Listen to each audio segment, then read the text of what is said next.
պարոն Փաշինյան անցած շաբաթ տեղ ունեցավ աներևակայելի եւ աննախադեպ մի երևույթ, դատարանի առաջ էր կանգնել ամենայն հայոց կաթողիկոսը Գարեգին II-ը իր իսկ լիազորությունների շրջանակում կատարած արարքների համար։ Հիմա դուք որպես կառավարության ղեկավար, Հայաստանի Հանրապետության ղեկավար, երբ որ կառավարության այս կամ այն անդամը ձեր որոշումներից կառավարության գծից դուրս որևէ այլ դիրքորոշում է հայտնում, դուք անում եք հայտնի հայտարարությունը, ես կառավարություն եմ ու նրան ազատում եք աշխատանքից։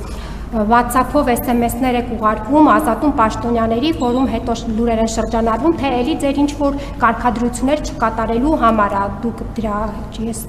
վստահ չեմ ասում, որտեղ պարզաբանում դրանով։ Հիմա ինչու ամենայն հայոց կաթողիկոսը չի կարող կատարել իր լիազորությունները կարգազանց թեմի առաջնորդին, որ չի ենթարկվել եկեղեցու կառույցի, որն ինքն է ղեկավարում,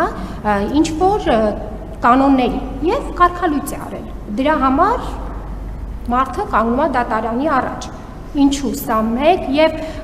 պարոն վարչապետ մի ճշտում անեմ, ԵԱՏՄ այցից հետո եւ Ռուսաստանի նախագահի հետ ձեր ունեցած հեռախոսազրույցից հետո որևէ փոփոխություն դուք տեսնում եք հայկական ապրանքների արտահանման հետ կապված դեպի ՌԴ։ Ոչ, չեմ տեսնում։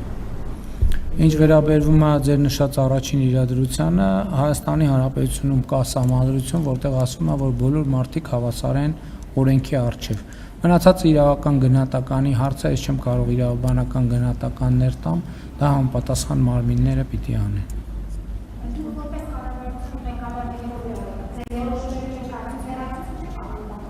Ես դժվար եմ պատկերացնում, թե ինչպես կարող էր, ասենք, իմ որևէ հեռացման որոշում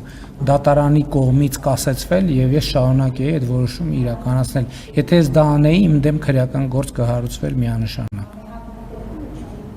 Այդ մնացածը արդեն մանրամասները ասում եմ, իրավական վերլուծության հարց։